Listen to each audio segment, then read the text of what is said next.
Steady. The game jam was really just came from this idea of like, we want a refresher. You know, we've been spending the last 8 years on Gears. Let's just take a week as a company and let's just take a breath and fire up some different thoughts. And so it was kind of interesting that it came out of that was, hey, there's a couple of things that are viable that maybe we want to talk about. And then the discussions around what happened at Game Jam is actually kind of what led to Fortnite. And Fortnite wasn't a direct result. It wasn't one of the games in the Game Jam, but that process was kind of the fuel that caused that to become created. I think it was August of 2011. I was actually one of the first people to work with the very initial kernel of this team. It's a game that spawned directly from passion. This is just something that people wanted to build. We were just coming off of Gears, and we wanted to do something totally fresh with this one idea that we wanted to basically do like a building game. So we looked at a bunch of games for inspiration. We loved Terraria. We loved Minecraft. We thought these were really awesome games. We also had, interestingly enough, we had farming for a little while, where you would grow crops. We just thought let's do whatever. Let's see what feels right. I think a lot of other people have done versions of this, but like they've done just one aspect. Like they've done building really awesome, or have they done the shooting really awesome. But this is sort of the peanut butter and chocolate.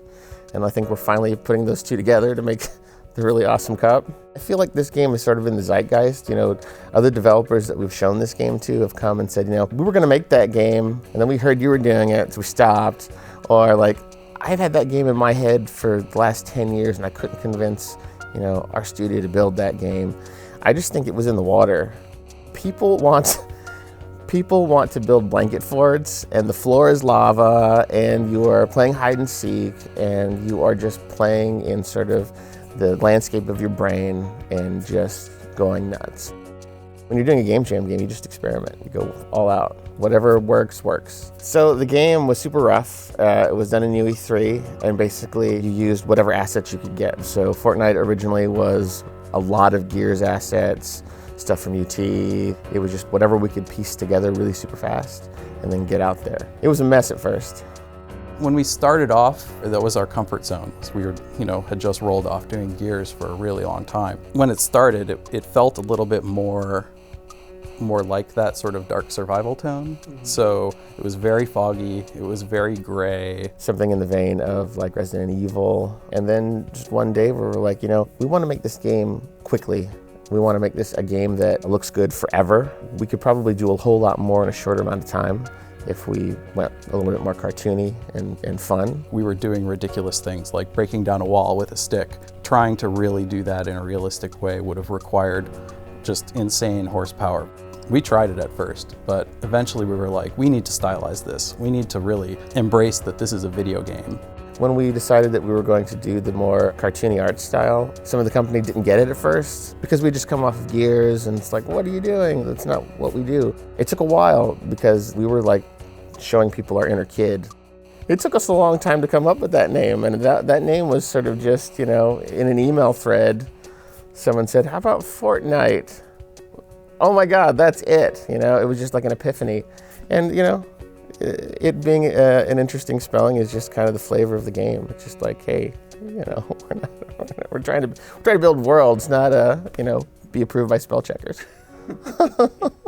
2011 marks the 20th anniversary for Epic as a studio, and while we've been busy supporting Gears of War and Infinity Blade, we have something new in store for you. It's an entirely fresh and new experience we've been crafting here in our North Carolina studio, and you're not going to want to miss it. So live Saturday, Spike TV Video Game Awards, be there. All right, clear! We unveiled the game at the VGAs. We thought the game was going to be something else. We thought the game was going to be something that we were going to build super quick, and that it's going to be an action building game, and that's it. We're not going to do anything more complicated than that. We just want people to play it as soon as possible and move on. We don't regret going to the VGAs because it was really cool to say, hey, look what Epic's doing. Like, we're not building Gears. We're doing something that's totally off the wall, something you've never seen before. Yeah, I mean, I can't go into too much detail right now since we wanted to just have a little bit of a teaser out there, but I can tell you traditionally we make shooters, and shooting it's in there, but it's really not what the game's all about. It's really a game that is more about survival than anything else.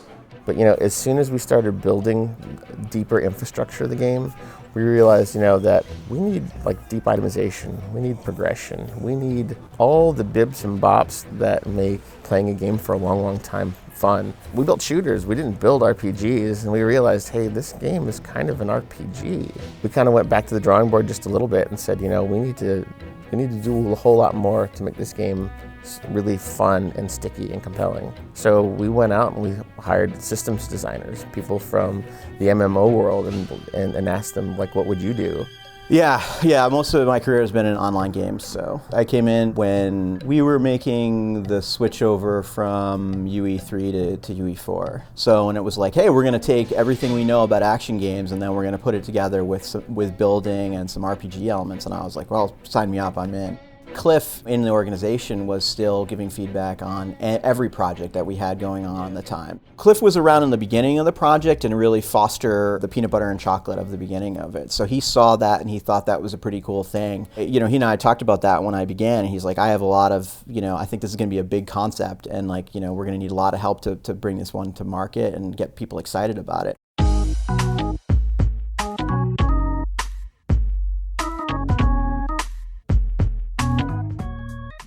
Welcome to the Game Informer Show. I'm your host, Matt Helgeson. We had a sort of late breaking news yesterday that Epic Games' Cliffy B. Blazinski is actually left the company. And he was somewhat involved with Fortnite too, wasn't he? That's what was weird. Yeah, when we were down there, we were just talking to Cliff, and he said that he was working the most on Fortnite.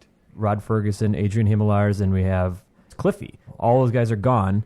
I look at it and I kind of get panicked, and I don't even work there. I mean, just because I like Epic's games, and it's really odd that these people would want to leave. Who are the creatives at Epic at this point? I mean, no doubt there are a lot of smart developers down there, and I have no doubt there's one or more of them that are ready to step up into the limelight and be the sort of lead development talent there, but we don't know who they are.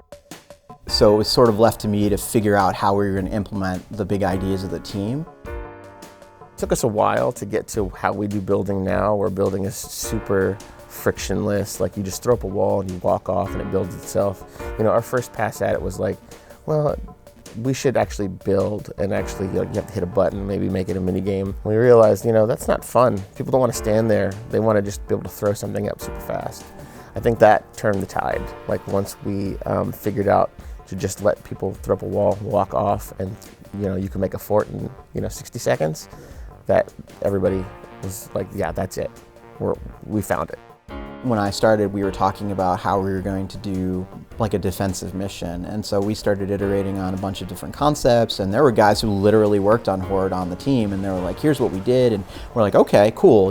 There were technological limits of how many things that they could do with Horde at that time. And so now it's well, we've got this huge environment with lots of building and building tools. So we can do this in a much bigger area. It has to be done dynamically in the Fortnite way. But there are designers in here that are looking forward to sort of expanding their old concept of that. The AI has to have a much greater command of the environment because we let players remove whole buildings or build their own in a way that the old Horde mode didn't do. People were like, oh, we won't be able to do that. And it was well, what are we going to do in the game if we can't? At the beginning of the week, it'd be oh, this is impossible. And then by Friday afternoon, I'm looking at something that somebody has toiled away on all week and being wow, we have some really smart people. We wanted to do it, so we sort of have bit the bullet, and we have been working real hard to make sure that that's the case. Since Fortnite has a really wide sort of possibility space of things it can do, our general philosophy has been, building a toolkit that the players can interact with. And I feel our game devs feel exactly the same way. We started off feeling the game is sort of in this Fortnite version of the real world, where all of the things that we were making have a real world familiar counterpart. But as time went on, we were gosh, this is really fun. What if we start adding something a little bit more out there, a little bit more zany? Well, what if we have progression here? How do you take a sledgehammer that's a great item to have in the game and make it cooler? I was well, I guess you could put some spikes on it, or what if you put a rocket engine on it and turn it into a sci-fi thing and make a rocket-powered sledgehammer?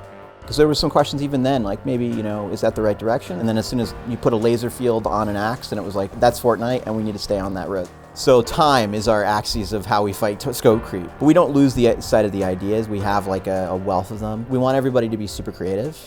And so we rarely say we're not going to do this. We just say, okay, let's put it on the list and let's see how it lives and dies amongst all the other great ideas that are on it. And then eventually, over time, I guarantee you the players are going to have more influence on what that priority stack is than even the dev team sometimes. But like, well, hey, the players want to see another library of traps. Well, then that's what we'll do, and that'll push something like that up the priority stack. But the nice thing about having a living project is that we'll be able to execute some over that time period because we just have a longer time than most. We always say when are we going to have jetpacks in the game? And it's like, okay, well, we can get to jetpacks. It's just a question of like if we get the core right, we will have enough time on this run to come back and be strapping jetpacks onto our heroes and having them rocket them around their bases. When people begin to understand that we have a lot of things that we can do in this universe and the gameplay provides a lot of cool stuff to do, that's when people get most excited and we end up getting people to join the project. And then they add to the collective and then we get huge. At Epic, you get to kind of pick where you want to go if you feel really strongly about it. And we had a lot of people on the team who were like, I want to work on Fortnite. Kept growing, as we had more requirements, we had to find more people. We need tons of assets because, everything in our world is destructible. And so we're gonna need, TVs and couches and tables and, barn doors and, the entire spectrum of stuff there. And then of course we're building a very complicated, rich back-end system in ways that we've never done before at Epic. And so we've hired like an entire team that's just focused on that. We work with people from EGS, our Epic Games Seattle office, that do a lot of our online work. We work really closely with our Epic Games Poland office, who is working on our AI and a bunch of other things.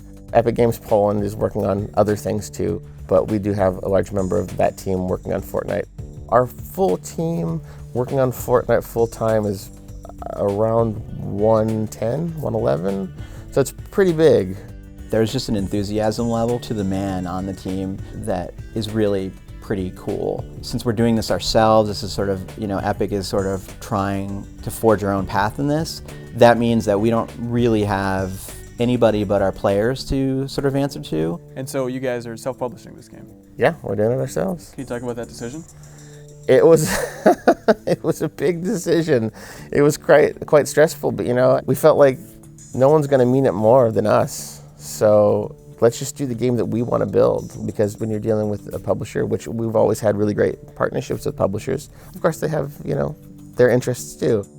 The overall philosophy of Fortnite has generally been, one of like, we're generating a toolkit that the players can then interact with. Even when we do mission design, it's like, well, we want players to be able to solve those missions with a variety of tool sets that we give them. So it can be building, it can be through combat, it can be through smart use of the environment. And so I kind of feel like the way that players interact in those environments are like, oh wow, we should explore this a little bit more. We've done a bunch of playtests. We brought players in here just for people to check it out. And then we've sort of gone out into the community. We held an event in Raleigh, actually, where we just said, hey, we walked around on the convention floor and we said, why don't you come in and try out Fortnite? So we've been doing a lot of that little guerrilla stuff where like we have something we want to show you. Because we're a bunch of gamers here, so everybody wants to make games for people to play. So the minute we can let a little bit of the steam out and say like, okay, we're gonna go out and do a little guerrilla thing, get like 100 people in, play, get some feedback, see what people are excited about, we do. So that's been our secret plan. You can see some pretty cool stuff that comes out of the community interaction. So if we get a healthy and happy community from the word go, I will be ecstatic, because I think that's the seed of any great game. I can't wait for people to really get their hands on this game. I've been working on this game now for 2 years, and I can't talk about it. I can't tell anybody, and it is such a rich and addicting experience that I'm just going to be blown away as soon as people start getting their hands on it. And I think it says a whole lot about the new face of Epic. Epic has been a company that's constantly evolved. We never want to be stuck in a box and say that's just what we do, and that's what we do all the time. We didn't want to do year after year of Gears. Fortnite is just a very natural next step for Epic.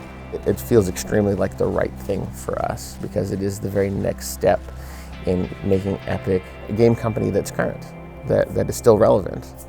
We're always going to change. We're always going to do new things. We're always going to change how we think and what we think based on what we're passionate about and what the players are passionate about. People will think that this was well worth the wait. that like the 2 years since we showed this game, what they're going to see now is the experience that they expected.